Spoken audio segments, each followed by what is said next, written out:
Kesepakatan itu seperti kesepakatan antara bandar narkoba dan pecandu narkoba. Dan sebagian besar elit Eropa telah kecanduan obat keamanan dari Amerika Serikat. Mereka tidak bisa lepas dari kecanduan itu. Dan mereka merasa seolah-olah satu-satunya tujuan mereka adalah bekerja demi ketundukan transatlantik semacam itu. Karena ini bukanlah sebuah aliansi. Sebuah aliansi mengandaikan adanya martabat dan kesetaraan.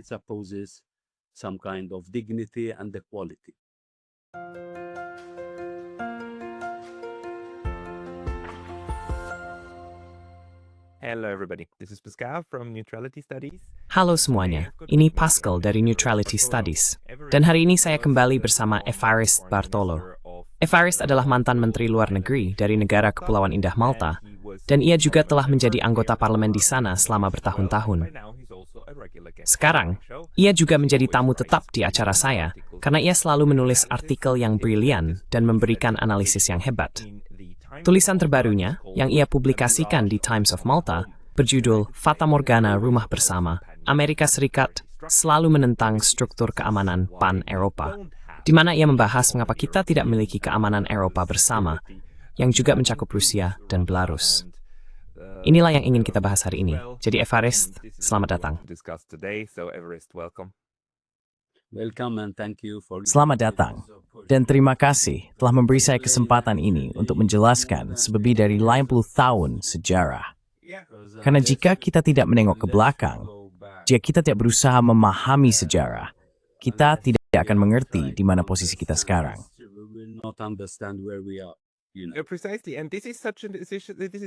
Tepat sekali. Dan ini adalah poin yang sangat krusial. Dalam artikel itu, yang juga akan saya tautkan di deskripsi dan gratis untuk dibaca semua orang, ada gambar Gorbachev sedang melambaikan tangan. Tentu saja, rumah bersama dikenang sebagai gagasan yang sangat kuat disampaikan oleh Gorbachev, bahwa pada tahun 1990-an, kita akan menciptakan kerangka keamanan bersama, bahkan termasuk Amerika, dan benar-benar bekerja sama, bukan saling berlawanan. It's swing hamba bisa exploiting kesempatan itu. Mengapa sekarang ia mau menyari dan buruk sejak saat perang dingin itu?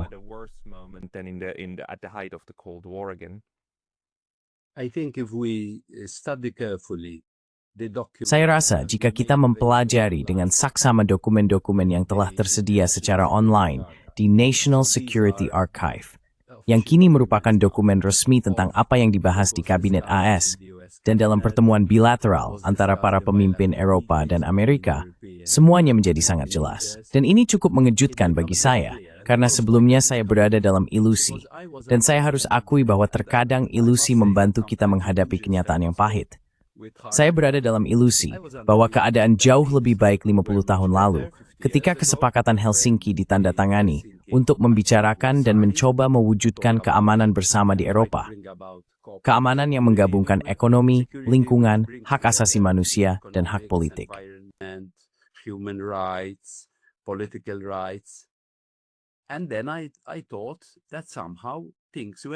Lalu saya berpikir bahwa entah bagaimana segalanya menjadi salah setelah jatuhnya Berlin dan setelah runtuhnya Uni Soviet.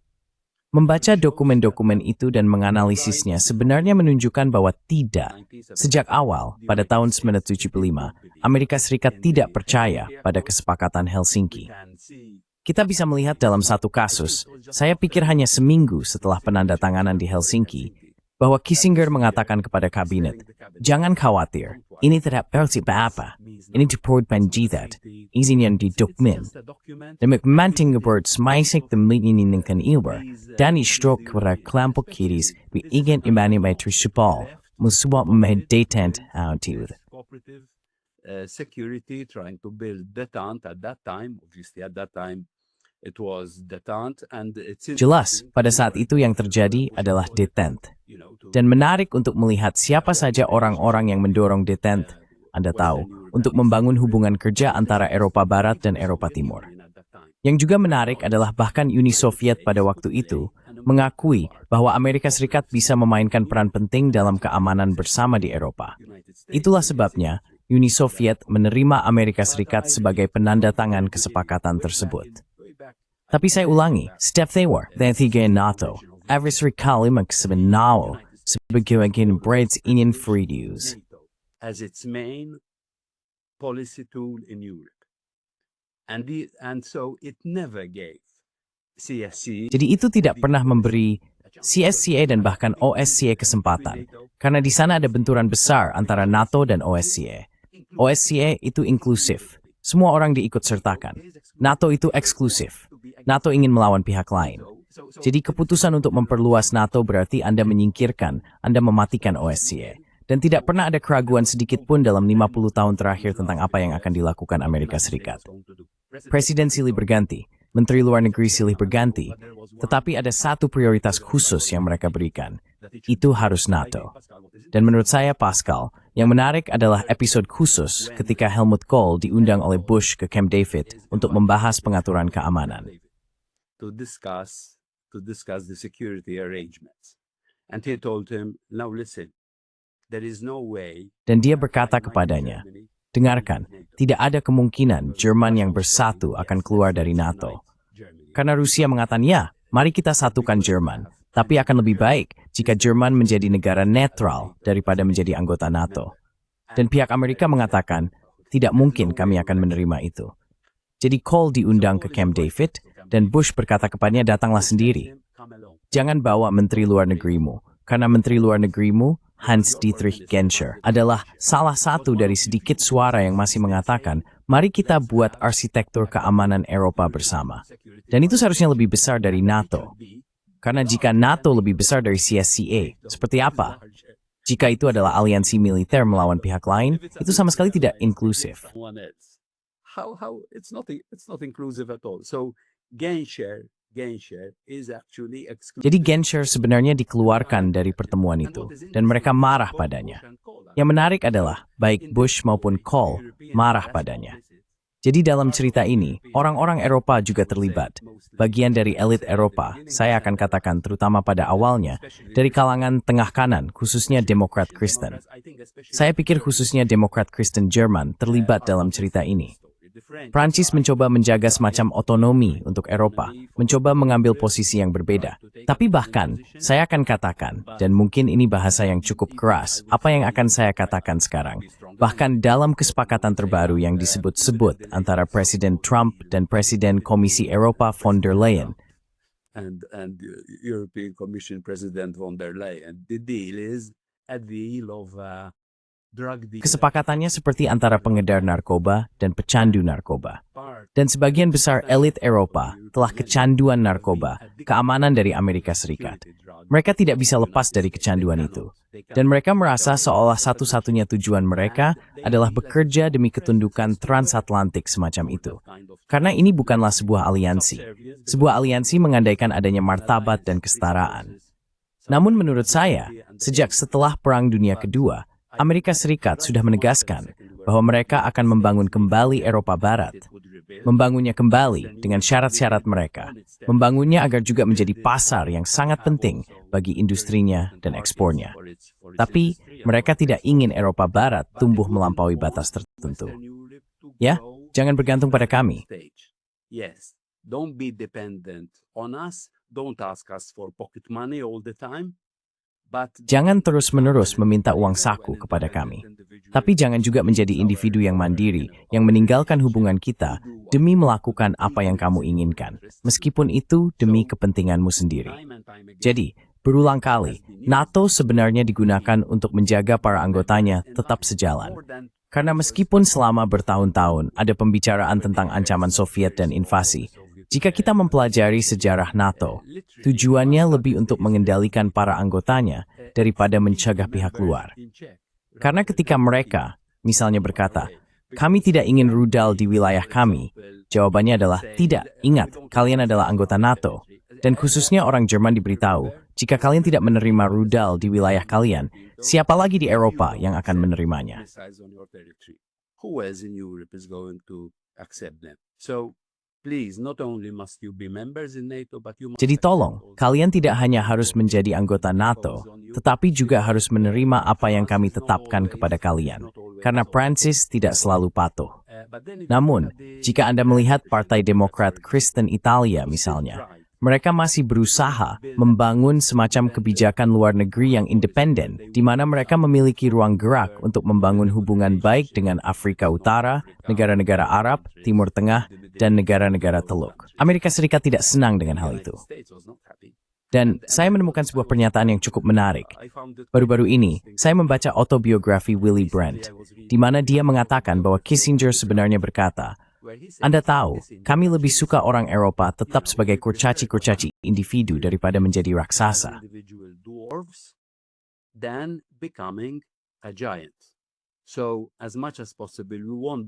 Jadi sebisa mungkin, kita ingin mereka tetap kecil, agar kita bisa memainkan Berlin melawan Paris, Paris melawan London. Jadi kita menginginkan Eropa yang bersatu. Tapi sekali lagi, Eropa yang bersatu, Eropa Barat yang bersatu, di mana sebenarnya tidak benar-benar bersatu. Karena Amerika Serikat tidak pernah senang ketika orang Eropa berbicara dengan satu suara, ketika mereka berhasil berbicara dengan satu suara. Jadi selalu sangat penting bagi mereka untuk memiliki Eropa yang terpecah, yang menjadi semakin terpecah dengan perluasan ke negara-negara Baltik dan negara-negara Eropa Timur. Lalu muncul pembicaraan tentang Eropa baru dan Eropa lama. Eropa baru yang lebih banyak mengikuti apa yang kita katakan, dan Eropa lama yang kadang-kadang mencoba memiliki otonomi strategis dan kedaulatan strategisnya sendiri, yang hari ini hampir menjadi sesuatu yang konyol, bahkan seharusnya tidak perlu dibicarakan.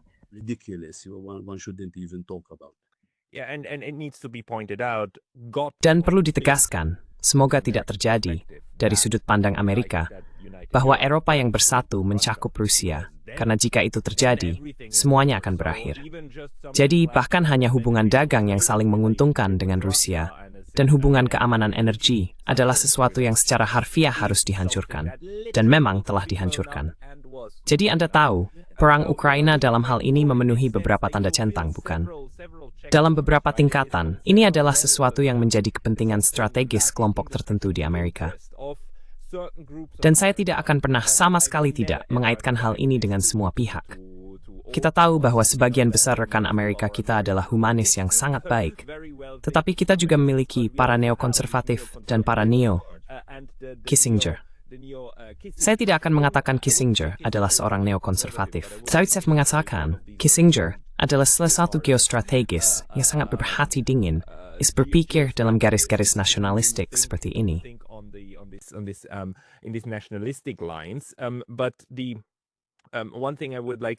Namun satu hal yang ingin saya bahas lebih lanjut dengan Anda adalah poin yang sebelumnya tidak pernah terpikirkan oleh saya, bahwa sebenarnya selama Perang Dingin, kita memiliki dua kesempatan untuk memiliki Jerman yang bersatu dan netral.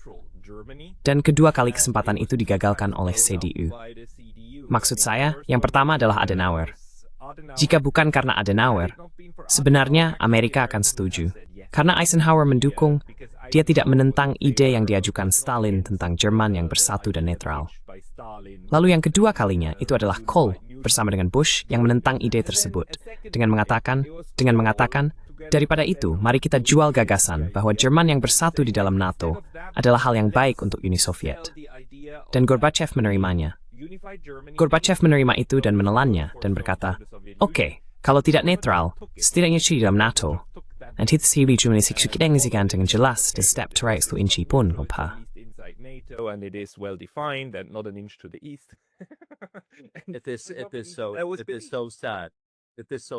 Ini sangat menyedihkan. Sangat menyedihkan. Saya punya seorang teman, seorang duta besar yang bertugas di Moskow, dan dia menjadi teman Gorbachev ketika jelas dia sudah tidak lagi aktif di kehidupan publik. Kami juga memiliki hubungan emosional dengan Gorbachev dan dengan Bush sampai batas tertentu. Karena dulu, di lautan yang bergelombang di Malta, diskusi pertama tentang rumah keamanan Eropa bersama diadakan. Tapi itu dibahas dari sudut pandang Gorbachev. Imat tanda semua Bali, dari bukti semalut, dan bila tidak ada evidensi Bush pernah excel itu. Fakti, tadi Gorbachev even cum tidak aman sama. Dalam sengaja, saya simpul lain terkait siap membawa Yeltsin. Hai miskemenantai orang baik. So I'm still talking about the good guy, and everyone was saying Dan semua orang mengatakan, dia orang baik. Gorbachev adalah orang baik, dan kita bisa berbisnis dengannya. Dia mencintai perdamaian. Dia ingin menyelamatkan dunia dari perang nuklir. Dia siap memberikan kebebasan politik kepada bekas semacam Anda tahu anggota bloknya. Tapi mereka tidak pernah percaya pada harapan keamanan bersama. Bahkan Baker, ketika Anda melihat diskusi-diskusi ini, dalam diskusi 1 lawan 1, dan mereka menurunkan kewaspadaan sehingga tidak perlu berbicara secara diplomatis, yang merupakan bahasa resmi dan diplomatik. Yang jika dianalisis, sebenarnya tidak berarti apa-apa. Bahkan Bush pada satu titik berkata, CSCA itu mimpi. NATO adalah kenyataan. Jadi mari kita tidak bicara tentang mimpi. Tapi mereka ingin memastikan bahwa mimpi, yang memang hanya mimpi, tidak akan menjadi kenyataan.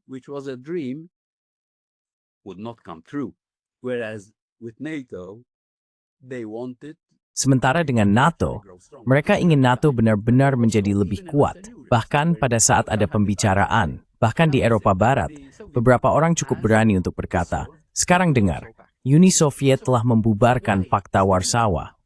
Jadi mengapa masih ada NATO? Mengapa kita masih membutuhkan NATO? Nah, karena NATO adalah alat Amerika Serikat untuk memastikan bahwa mereka dapat menjaga benua Eropa atau sub-benua Eropa tetap tunduk pada mereka. Dan mereka ingin memastikan bahwa mereka bisa menggunakan NATO sebagai bentuk ketergantungan struktural, penaklukan struktural. Jadi tidak pernah yang menurut saya bersifat munafik. Dan saya juga menganggap ini sebagai pengkhianatan, adalah memberi Gorbachev ilusi bahwa mereka sejalan dengannya. Jadi, mereka akan berbicara dengan satu cara kepada Gorbachev dan dengan cara lain kepada para pemimpin Eropa Timur, seperti Walesa, Václav Havel.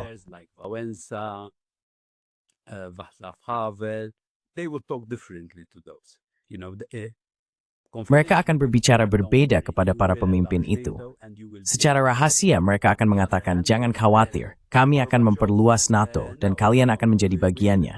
Di sisi lain, mereka akan mengatakan kepada Gorbachev, tidak, kami akan terus memberitahu Anda. Kami tidak ingin membagi Eropa lagi. Kami ingin melibatkan Anda. Dan sejujurnya, ada orang-orang terkemuka di lingkaran Gorbachev, seperti Stalin misalnya. Bahkan Shevardnadze, yang mengatakan kepada Gorbachev, ini sama sekali tidak terlihat baik. Mereka mempermainkan kita. Mereka mengatakan satu hal, tapi intelijen kita sebenarnya memberitahu bahwa mereka sedang mempersiapkan perluasan NATO. Dan rencana awal dari Departemen Pertahanan, bukan Departemen Luar Negeri, adalah mari kita perluas NATO pada tahun 2005. Pada tahun 2005, bahkan Ukraina seharusnya sudah masuk. Jadi rencananya memang sudah ada, Pascal.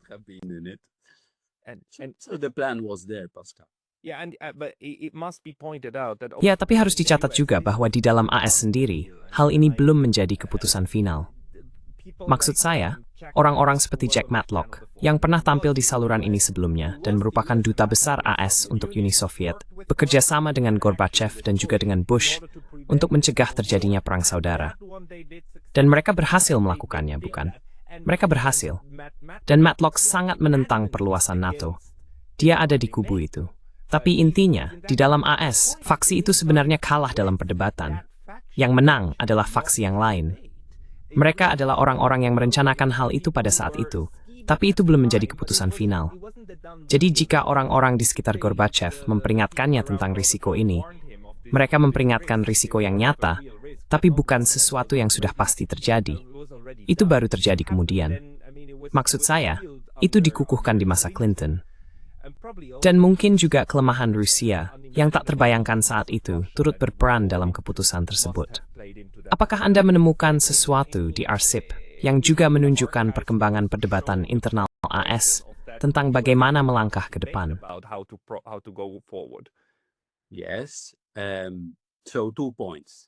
Ya, jadi ada 2 poin. Pertama, poin yang baru saja Anda sampaikan tentang Amerika Serikat akan menarik untuk menganalisis bahwa proses yang sama juga terjadi di negara-negara Eropa.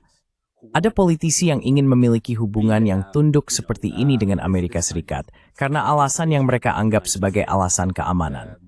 Menurut saya, alasannya lebih dari sekadar keamanan. Mereka merasa bahwa dunia sedang berubah, Eropa semakin melemah, dan satu-satunya cara mereka bisa mempertahankan semacam dominasi dan keunggulan adalah dengan bergantung pada Amerika Serikat. Amerika Serikat masih merupakan kekuatan dominan, dan satu-satunya cara yang mereka lihat agar Uni Eropa bisa memiliki hubungan yang berarti adalah dengan sepenuhnya mengikuti apa yang dilakukan Amerika Serikat. Ini sangat menyedihkan. To do completely what the United States was doing. This is so sad. There were other Europeans who wanted to take another path. Ada orang Eropa lain yang ingin mengambil jalan berbeda, yang ingin Uni Eropa memiliki hubungan baik dengan Amerika Serikat, tentu saja, tetapi juga dengan Tiongkok, bahkan dengan Rusia, bahkan dengan Afrika, dengan Amerika Latin. Memang ada keinginan seperti itu. Namun seiring berjalannya waktu, sekali lagi, mereka yang menginginkan keterlibatan yang lebih luas itu kalah dalam perdebatan, dan yang menang adalah mereka yang bersekutu dengan Amerika Serikat yang menginginkan hubungan seperti itu. Dan dari sudut pandang Uni Soviet, memang ada politisi Rusia yang mengatakan kepada Gorbachev, dan saya pikir Yeltsin bahkan lebih yakin daripada Gorbachev, bahwa orang Amerika tidak memperhatikan apa yang dikatakan oleh orang Rusia. Jadi sekali lagi, secara diplomatis, mereka akan mengatakan kepada Rusia, kami tidak lagi melihat kalian sebagai musuh. Kalian adalah musuh di masa lalu, tapi kalian adalah mitra di masa depan. You are past enemies, but you are future partners. But that was just a bit of sugar. Tapi itu hanyalah sedikit gula untuk membuat obat pahit lebih mudah ditelan. Karena bahkan ketika Anda melihat diskusi yang terjadi misalnya, antara Sekretaris Jenderal pertama NATO setelah runtuhnya Uni Soviet, Manfred Werner, yang berbicara dengan Presiden Duma, di akhir pidato selama 15 menit, di mana Werner mengatakan kepadanya, kami ingin Anda menjadi mitra kami. Presiden Duma menjawab, tapi tidakkah Anda berpikir sebaiknya kita berdialog daripada ceramah? Interaction with kemitraan. Is this what partnership is about? That you come here to tell us that your three tools, bahwa Anda datang ke sini untuk memberitahu kami bahwa tiga alat Anda sekarang adalah CSCA, lalu Uni Eropa, dan kemudian NATO. Dan faktanya sangat jelas bahwa itu adalah NATO. Dan kenyataannya hari ini mereka telah mengubah Uni Eropa menjadi NATO. Anda tidak bisa membedakan antara NATO dan Uni Eropa. Anda tahu, bahkan ketika von der Leyen membahas kesepakatan yang ia buat di lapangan golf di Skotlandia, dalam konferensi pers yang sama, ia berbicara tentang kesepakatan itu dan tentang NATO. Baru tahu, KTT NATO, seolah-olah karena mereka begitu erat, semacam ketundukan yang kini diikatkan Uni Eropa pada Amerika Serikat, membuatnya terjebak dalam kekacauan, adalah sebuah masalah. Ini masalah karena saya akan mengatakan bahwa masalah utama yang dimiliki Uni Eropa adalah dirinya sendiri. I would say that the main problem that the European Union has is itself. It is so weak that instead of painfully addressing Ini sangat lemah, sehingga alih-alih dengan susah payah menghadapi masalah ekonomi dan politiknya, mereka justru menyalahkan Rusia. Mereka bahkan menyalahkan Amerika Serikat daripada dengan susah payah bercermin dan berkata, dengar, kita masih terlalu terikat pada masa lalu, bahkan dalam hal ekonomi. Bahkan jika Anda menganalisis ekonomi Jerman saat ini, masa depan seperti apa yang dimilikinya ketika Anda melihat teknologinya. Dan ketika Uni Eropa saat ini terjepit bukan hanya oleh Amerika Serikat, tetapi juga oleh daya saing, baik secara teknologi maupun harga, dari Tiongkok serta India dan Brasil yang sedang bangkit. Namun Uni Eropa harus belajar untuk bersikap rendah hati dalam berurusan dengan negara-negara berbeda ini secara setara, bukan mendikte seperti yang biasa mereka lakukan sebelumnya.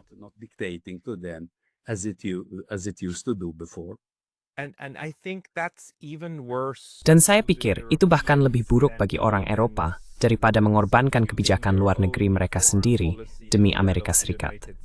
Karena jika ada satu hal yang secara historis buruk dilakukan Eropa, itu adalah menerima orang non-kulit putih, non-Eropa, sebagai mitra yang setara. Ya, memang ada sesuatu yang sedang terjadi, sesuatu yang bersifat rasial, dan Sersan di sana seperti berkata, tidak, kamu melakukannya dengan salah. Dan meskipun kita punya seluruh retorika tentang kesetaraan, bla bla bla, mereka tidak benar-benar menganggap itu serius. Maksud saya, jika kamu tidak berada dalam pola pikir yang sama, jika kamu tidak memiliki nilai-nilai yang sama, Jika nilai-nilaimu berbeda, maka kamu secara otomatis dikucilkan sebagai pihak lain yang harus dilawan, bukan sebagai mitra yang harus diajak bekerja sama. Not as the partner that needs to be engaged. I think what is also interesting and this has Saya pikir yang juga menarik, dan ini kembali muncul belakangan ini, adalah bagaimana Amerika Serikat, terutama kaum neokonservatif, menginginkan Eropa yang lemah dan terpecah. Dan Trump sebenarnya telah menyampaikan pesan itu. Dan sejujurnya, ini agak berbeda dari apa yang dulu dikatakan Obama. Obama dulu mengatakan kepada Inggris, jika kalian keluar dari Uni Eropa, kalian akan berada di urutan paling belakang. Sekarang Trump mengatakan kepada Inggris, sekarang setelah kalian keluar dari Uni Eropa, saya akan menempatkan kalian di urutan terdepan. Dan kesepakatan yang saya capai dengan kalian lebih baik daripada saya capai dengan Uni Eropa untuk kalian.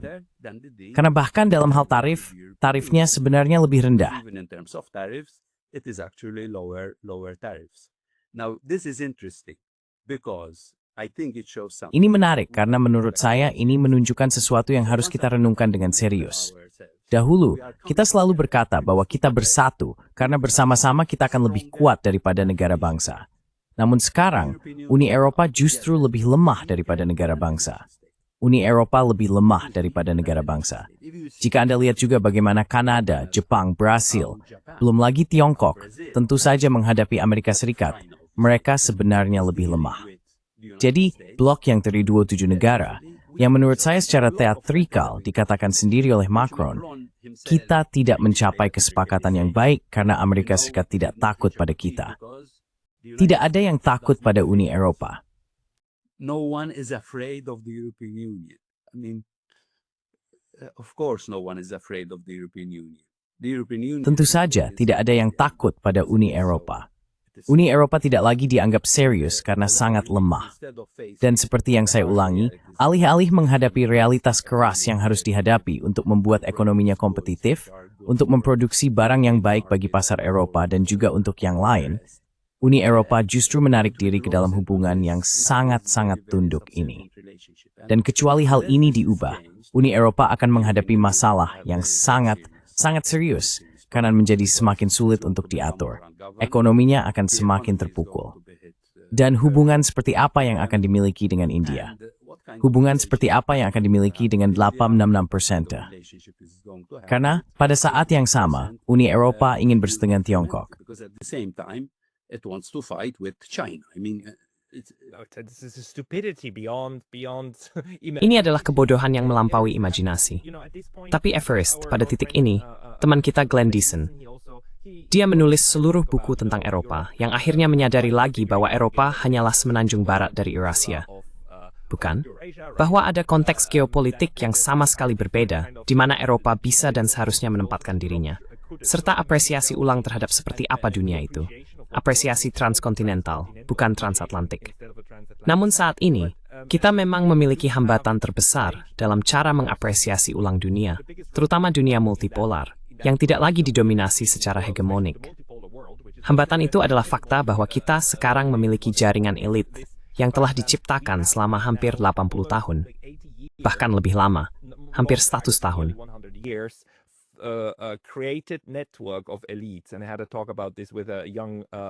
Saya pernah membahas hal ini dengan seorang peneliti muda, Bonia, di saluran ini. Dia dengan sangat baik menunjukkan dalam sebuah artikel bagaimana jaringan-jaringan elit ini diciptakan untuk membina kepemimpinan berikutnya dari berbagai partai dan sebagainya, dan bagaimana semuanya bersifat transatlantik.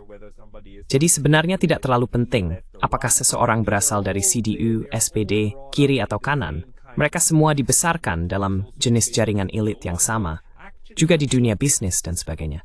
Jadi sebenarnya kepentingan kelompok itu, kelompok kecil tapi sangat signifikan, jauh lebih erat terkait dengan Washington daripada dengan benua Eropa, atau katakanlah ke timur atau Afrika di selatan. Bagi saya ini sekarang menjadi pertanyaan sosiologis. It's a sociological question to me at this point. At when do these structures break up? Because we've had similar things Kapan with struktur-struktur ini akan runtuh? leaderships and so on. Karena kita pernah melihat hal serupa dengan Uni Soviet. They were tied Bukan. to Moscow. Semua kepemimpinan dan sebagainya dari anggota Pakta Warsawa terikat pada Moskow. Diplomats and so Dan on. jika Anda melihat Mongolia, semua elit Mongolia dari generasi Anda dididik di Moskow. Tentu saja, bukan?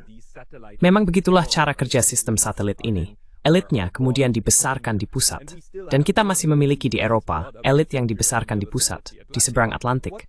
Menurut Anda, juga dari analisis dan riset Anda, apakah ini akan segera runtuh? Atau justru, karena pada titik ini takme sangat tangguh sebagai sistem jaringan? Resilient as a network system. I would say that the network is very strong, and I think with Saya akan mengatakan bahwa jaringan ini sangat kuat, dan saya rasa, bahkan tanpa merujuk pada penelitian apapun, saya bisa memberitahu Anda dari pengalaman saya sendiri, melihat rekan-rekan saya di Eropa, betapa pentingnya faktor usia dalam hal ini. Saya perhatikan bahwa semakin muda seseorang, semakin rentan mereka, karena alasan yang sangat sederhana. Mereka masih memiliki masa depan di depan mereka. Mereka masih ingin membangun karier. Jadi, meskipun Anda mungkin menjabat sebagai Menteri Luar Negeri di negara ini atau negara itu, Anda berpikir, nanti, apa yang akan terjadi setelah masa jabatan saya berakhir? Think tank mana yang akan saya masuki? Perguruan tinggi mana? Universitas Amerika mana? Lembaga Amerika mana yang saya incar? Apakah saya akan menjadi utusan khusus di suatu tempat? will I become a special envoy somewhere? So, when you are taking a position, Jadi ketika Anda mengambil sebuah posisi, Anda tidak memikirkan bagaimana hal ini akan memengaruhi Eropa dalam jangka panjang, atau bagaimana hal ini akan memengaruhi rakyat saya dalam jangka panjang, para pekerja di negara saya, industri di negara saya. Apakah ini membuat kita lebih berdaulat? Apakah kita memutuskan untuk diri kita sendiri? Saya rasa prioritas utamanya adalah, secara pribadi, karier saya. Posisi apa yang harus saya ambil untuk memajukannya di tahun-tahun mendatang. Dan saya bisa menyebutkan nama-nama bagaimana individu-individu ini terserap ke dalam jaringan ini, jaringan tangguh yang baru saja Anda sebutkan, yang kemudian menjadi rantai komando. Karena sebenarnya ini semacam, ya, kita bicara tentang rantai pasokan, dan bahwa kita tidak boleh memiliki rantai pasokan yang saling bergantung dalam bisnis. The network that you're talking about is like a supply chain. Jaringan yang Anda bicarakan itu seperti rantai pasokan dalam pembuatan kebijakan dan politik. Dan ya, itu masih kuat. Masih kuat. Saya pikir ini akan mencapai titik krisis. Tidak diragukan lagi, ini akan mencapai titik krisis. Seperti halnya ekonomi-ekonomi di Uni Eropa yang tidak mau berinovasi dan tidak mau berubah. Dan ini sekarang menjadi diskusi besar yang kembali terjadi di Jerman. Bagaimana kita akan berinovasi? Karena mereka mulai tertinggal, selain fakta itu, dan ini ingin Ki Pascal. En semacam melihat dokumen tes beredar tentang Rusia Regional, salah satu pertimbangan utama adalah izin mengikat turmimen justi. And the Russians get together again. It's actually every time exit Keamanan Nasional. I thought it was just Brzezinski who wrote about that. Saya kira hanya Brzezinski yang menulis tentang itu. Tidak. Bahkan ada dokumen kebijakan yang secara jelas mengatakan, kita tidak boleh dengan cara apapun membiarkan Jerman dan Uni Soviet dan mereka secara spesifik menyebut Rusia berhubungan baik. Kita harus selalu memastikan bahwa kerjasama mereka. Faktanya, mereka tidak menyukai Brent, mereka tidak menyukai Brent, mereka tidak menyukai Palm. Mereka tidak menyukai orang-orang yang menginginkan arsitektur keamanan kooperatif untuk Eropa. Mereka menginginkan keamanan bersama di Eropa, rumah keamanan bersama, bukan hanya di Gorbachev, tapi berkali orang-orang Eropa sendiri.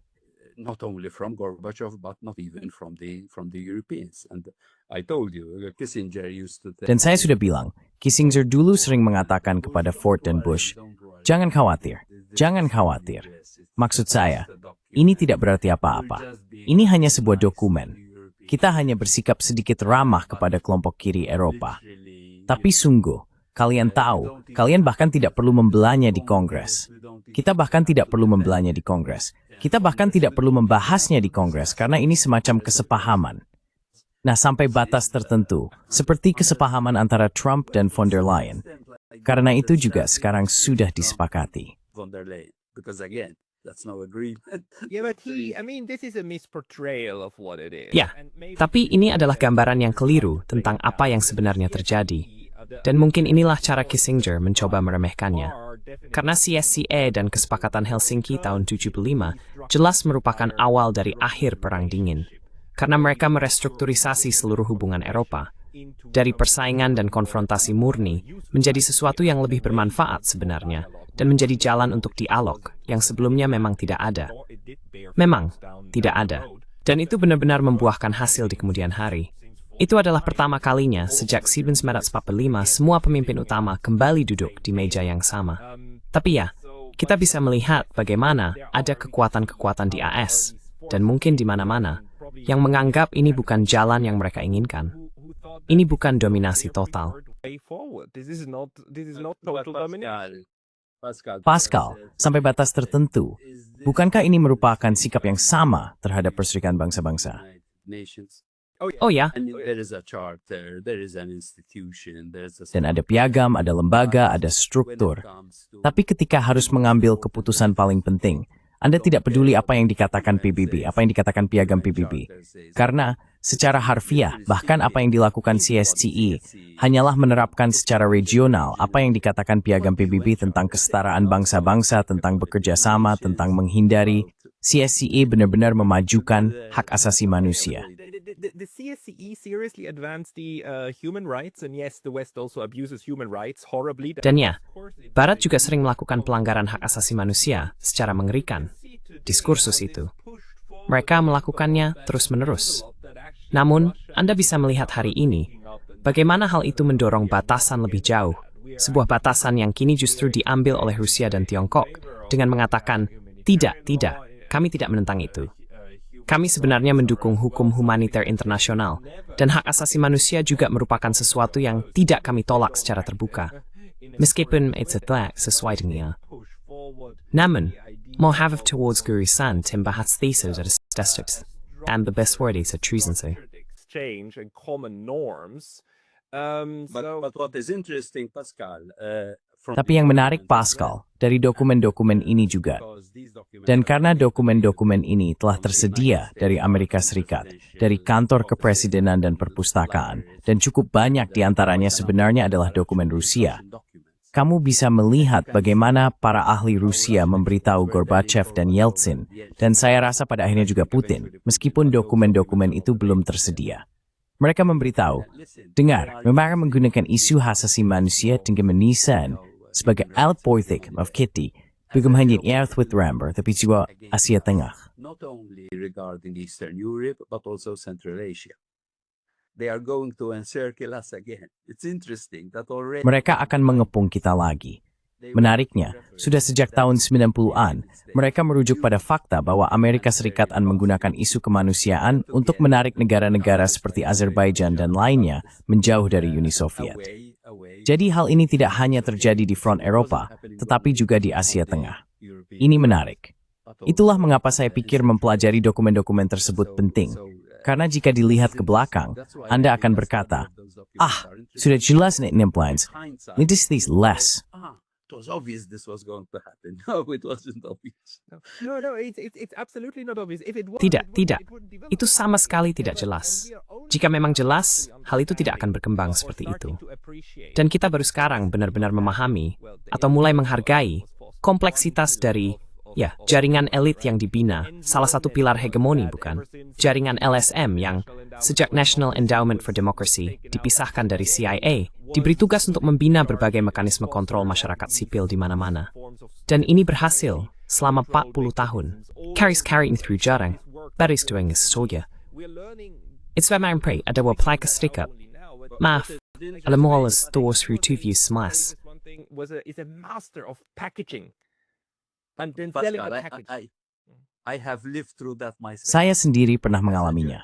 Sebagai seorang jurnalis, saya diberitahu ada kursus menarik dari Advanced African Journalism Center di Tunis yang sebaiknya saya ikuti. Jadi saya pergi ke sana pada tahun 1984. Dan ketika kami sampai di sana, saya pergi ke kantor saat mereka memanggil kami. Ada 70 jurnalis yang dipilih dari seluruh dunia. Saya datang dari Malta, tapi ada juga yang dari Asia, Afrika, dan Amerika Latin. Kami akan mengikuti kursus setelah bulan di Tunis tentang peliputan investigatif dan jurnalisme berkualitas. Kami baru mengetahui bahwa sebenarnya kursus itu diselenggarakan oleh sebuah yayasan politik Jerman dan USIS Amerika. Jadi mereka bersama. Awalnya hal itu tidak jelas. So they were working together. At first it was not clear, but then all our lecturers were American. Tapi semua dosen kami adalah orang Amerika. Semuanya orang Amerika. Dan 3 dari kami terpilih untuk pergi ke Universitas Stanford. Dan saya salah satunya. Jadi saya telah melihat ini secara langsung. Yang menarik dari pendidikan Amerika adalah bahwa pendidikan itu membuat Anda merenung, membuat Anda berpikir, dan kemudian Anda bisa menggunakannya untuk menganalisis apa yang sedang terjadi. Jadi bagi saya ini memberikan pengalaman yang sangat menarik, pribadi, dan langsung tentang bagaimana jaringan-jaringan yang kita bicarakan itu bekerja. Karena kemudian Anda harus memutuskan, Anda tahu permainannya.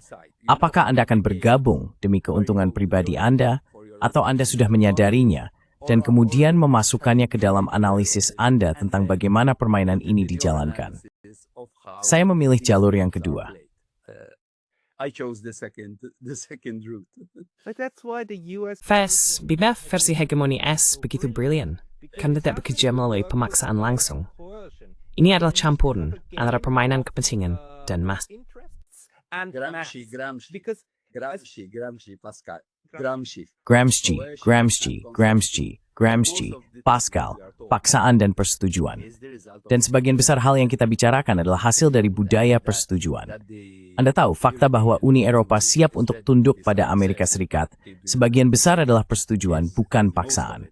Jadi itu membuat pertanyaan Anda lebih sulit untuk dijawab. That makes it more difficult to answer your question. Yeah. When will this end? And you know the cool thing, Dan tahukah Anda, hal yang menarik dalam demokrasi adalah Anda tidak perlu semua orang setuju, bukan? Anda hanya butuh mayoritas yang cukup dari orang-orang yang berpengaruh. Jadi, Anda sebenarnya hanya perlu mengambil bagian yang tepat dari kue itu, agar kemudian mendapatkan efek jaringan, di mana institusi-institusi akan mengikuti Anda dan beroperasi dengan cara yang menguntungkan. Jadi, ini bahkan bukan konspirasi. René, Perbert, and sealtuis with pemain dengan das merayong kesesuaian di tempat yang tepat. Istij. the right forces in the right places. That's all. And manufacturing fear becomes important. Dan menciptakan ketakutan menjadi penting. Karena, seperti yang Anda tahu, itulah sebabnya mereka membesar-besarkan Rusia, bahwa Rusia akan menyerang, agar Anda menerima apa yang kami lakukan dengan persenjataan dan perlombaan senjata. Dan salah satu diskusi yang saya nikmati dengan para diplomat muda ketika saya memberikan kuliah adalah membahas ketakutan ini. Bagaimana kita menciptakan ketakutan? Bagaimana pentingnya membicarakan musuh di gerbang, karena itu membantu Anda melupakan masalah di dalam negeri, apa yang ada di dalam gerbang.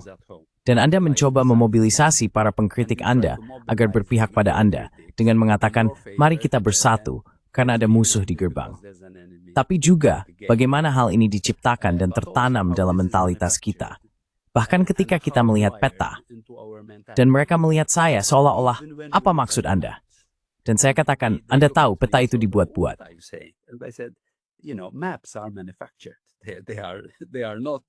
There's nothing automatic about having. Tidak ada yang otomatis tentang menempatkan Eropa di pusat peta yang kita miliki, membuatnya tampak lebih besar saat menguntungkan dan lebih kecil saat tidak. Misalnya, peta-peta tahun 50-an menunjukkan Uni Soviet sebenarnya lebih besar dari kenyataannya, untuk membuatnya tampak seperti ancaman yang sangat-sangat besar. Lihatlah Eropa yang kecil. Jadi jika Anda melihat beberapa peta NATO dari tahun 50-an, Anda benar-benar akan melihat Uni Soviet yang sebenarnya tidak perlu dibuat lebih besar dari ukuran aslinya, karena memang sudah cukup besar. Secara geografis, dibuat tampak lebih besar daripada Eropa Barat. Semua itu untuk benar-benar memperbesar ancaman. Tapi selain itu, meskipun kita berada di atas sebuah globe dan globe tidak memiliki atas atau bawah, cara peta disusun adalah Eropa dan Amerika Serikat berada di atas, dan benua-benua lain berada di bawah. Continents are lower down. the problem is then how to make sure that there is division. Masalahnya kemudian adalah bagaimana memastikan bahwa ada perpecahan antara Eropa Barat dan Rusia. Itu penting untuk terus dipertahankan. Dan satu hal yang menunjukkan betapa Gorbachev dengan sedih menyadari apa yang sedang terjadi adalah bahwa ia terus mengatakan, memohon dari posisi yang sangat lemah, kalian sedang membagi Eropa lagi. Kalian sedang membangun tembok baru. Kalian tahu kan, kalian membawa perpecahan lagi. Ini bukan rumah keamanan bersama yang ingin kami bangun dari Portugal hingga Rusia dan seterusnya. Sangat menyedihkan. Kelemahan itu terlihat sangat-sangat jelas. Dan secara pribadi, Bush mengatakan kepada Kohl, bahkan beberapa orang Amerika di sini pun tidak bisa memahaminya. Bush mengatakan kepada Kohl, kita telah mengalahkan Uni Soviet. We have defeated the Soviet Union. So we're talking about a defeated. Jadi kita sedang membicarakan tentang kekuatan yang telah dikalahkan. Anda tahu, kekuatan yang telah kalah. Jadi mengapa kita harus menghormati kekuatan yang telah kalah? Mereka adalah kekuatan yang telah dikalahkan, dan begitulah cara kita akan memperlakukan mereka. Ini jelas dikatakan secara tertutup di Camp David. Secara publik, narasinya adalah, kita bisa bekerja sama dengan Gorbachev, kita akan memiliki kemitraan AS NATO Rusia, kita akan bersama-sama, kita akan menjaga kepentingan Anda, jangan khawatir. Tapi itu semua hanya omongan. Di dunia nyata, rencana yang dijalankan dengan sangat teliti adalah, mari kita perluas NATO, dan mari kita jadikan CSCA. Oke, itu ada, kadang-kadang sudah menjalankan fungsinya, tapi jelas tidak lebih penting dari NATO. Jadi seharusnya CSCA yang menjadi keseluruhan, bukan? Dan NATO, kalaupun ada, hanyalah bagian. Tapi justru bagian itu yang menjadi segalanya.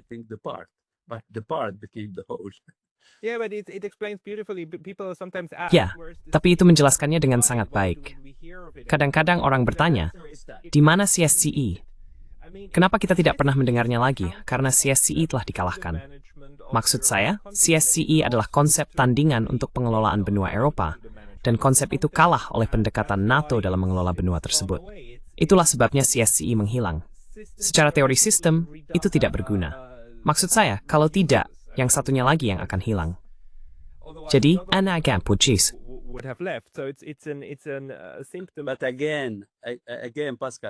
Tapi sekali lagi, Pascal, ini menarik. Tapi di dokumen-dokumen ini muncul adalah para politisi dan menvila Anda memang investasi dan semua energi Anda ngawin fokus energi sumber daya dari CSCE dan dari OSCE.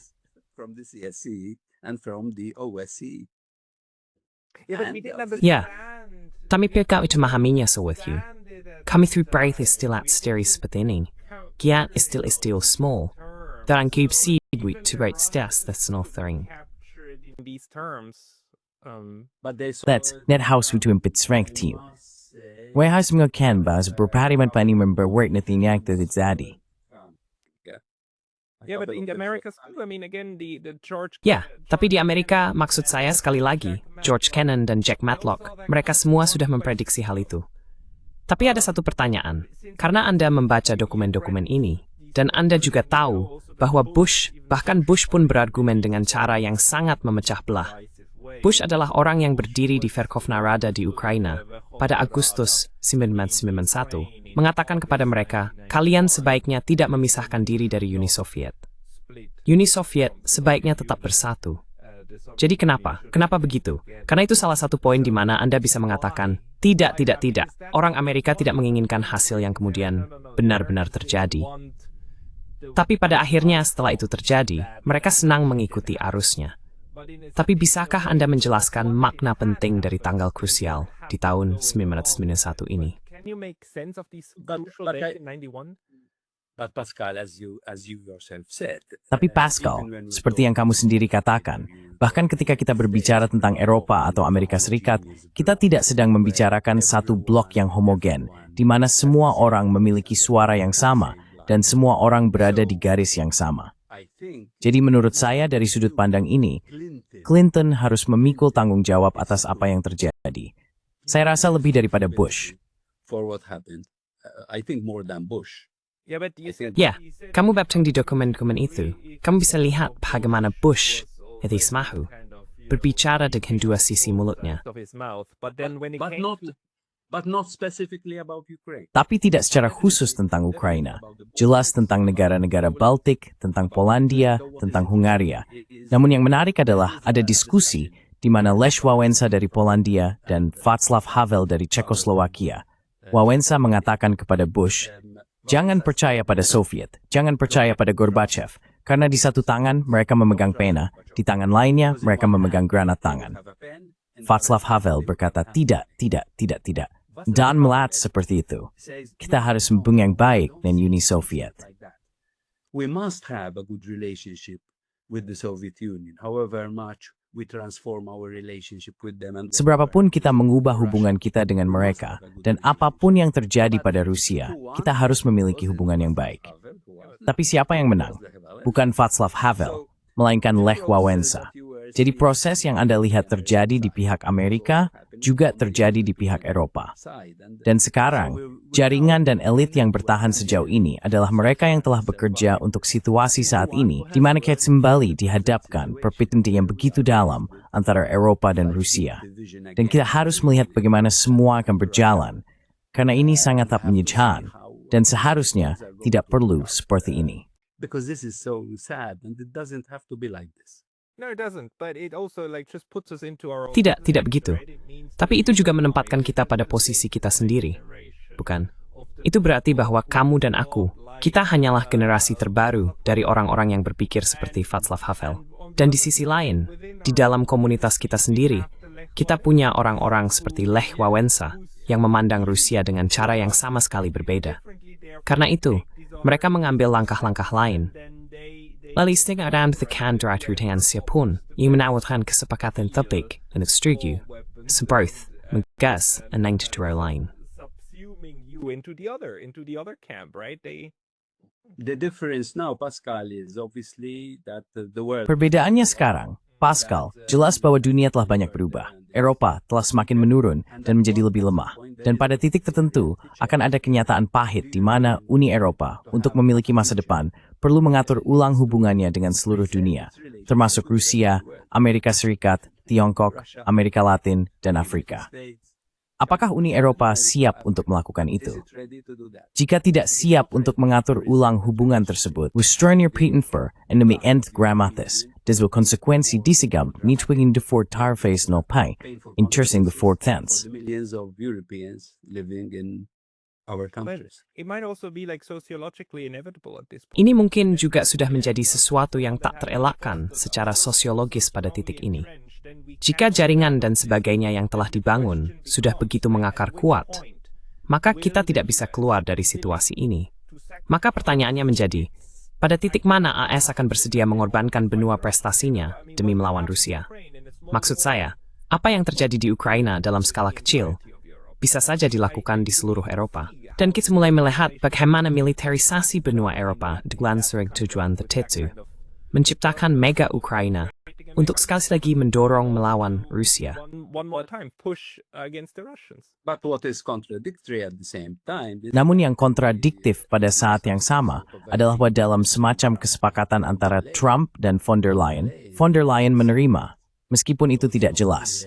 Pertama-tama, dia tidak memiliki mandat untuk melakukan itu, karena kita sedang membicarakan sebuah kesepakatan di mana mungkin baik Trump maupun von der Leyen tidak memiliki mandat. Bahkan kekuasaan Trump saat ini untuk menggunakan pertimbangan keamanan nasional guna mendorong semua tarif ini sedang digugat di pengadilan. Meskipun mungkin Mahkamah Agung pada akhirnya, jika diminta, akan memutuskan mendukungnya. asked, it might come down in his favor. But definitely von der Leyen does not have the Tapi yang jelas, von der Leyen tidak memiliki mandat untuk bernegosiasi atas nama negara-negara anggota. Pasokan energi, investasi oleh perusahaan swasta, dan pembelian persenjataan dari Amerika Serikat. Jika Amerika yang akan menyediakan sebagian besar persenjataan yang diinginkan oleh Eropa.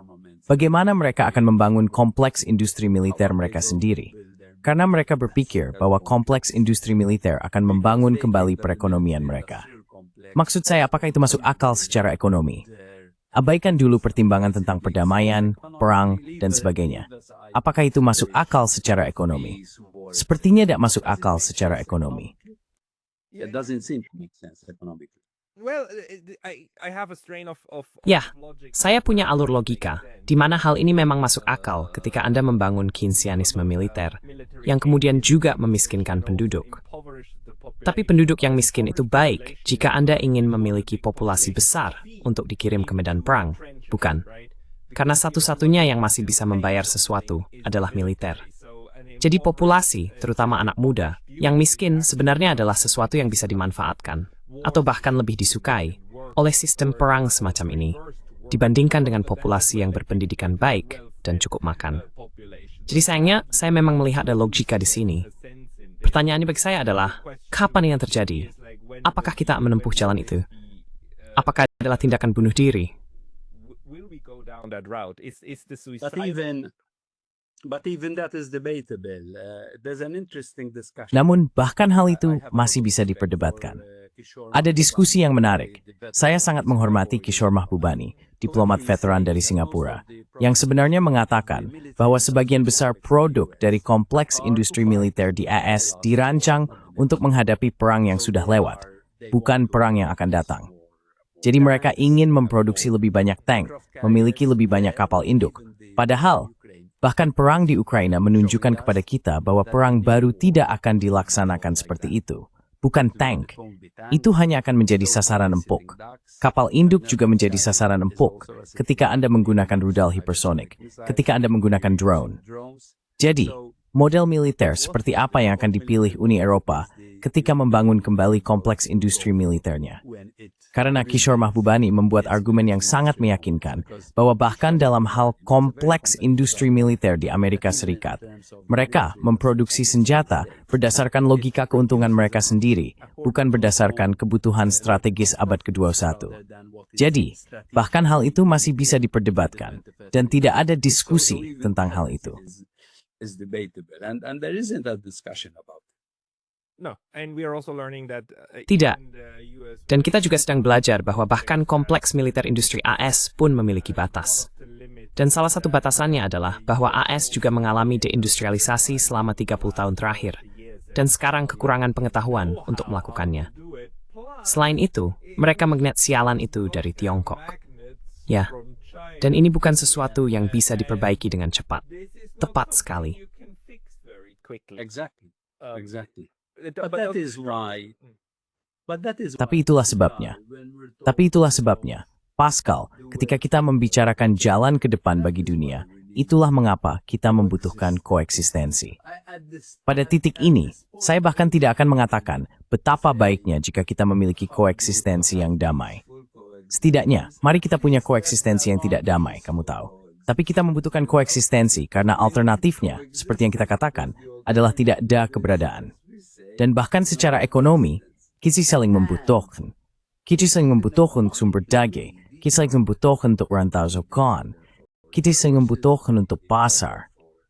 The supply chains, we need each other for markets. So how can and Jadi bagaimana bisa, dan saya sulit memahaminya, bagaimana bisa para pemimpin bisnis benar-benar mengatakan bahwa satu-satunya bisnis yang seharusnya kita lakukan adalah dengan teman-teman kita, dengan kelompok teman yang sempit. Saya mendengar pidato dari Lagarde dan Janet Yellen tentang hal ini, bahwa mulai sekarang, bisnis kita seharusnya hanya dengan kelompok teman terpilih yang sempit.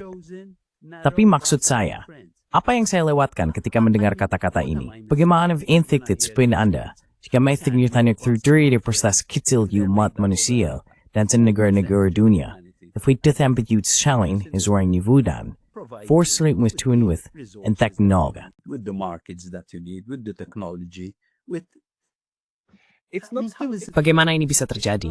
Ini bukan kebodohan. Ini ketidaktahuan. Ketika kamu berpikir bahwa dunia itu hanya Eropa Barat ditambah Amerika Utara, ketika kamu berpikir seperti itu, maka ya, itulah dunia. Dan kita kembali ke peta. Tapi, Evarist, kita memang harus mengakhiri pembicaraan ini. Saya ingin mengucapkan terima kasih banyak atas analisis indahmu. Artikelmu di Times of Malta akan dicantumkan di deskripsi di bawah. Dan kita akan berbicara lagi segera. Terima kasih banyak. Everest. We will talk soon again. Thank you very much, Everett. all the Segas, sampai jumpa. bye.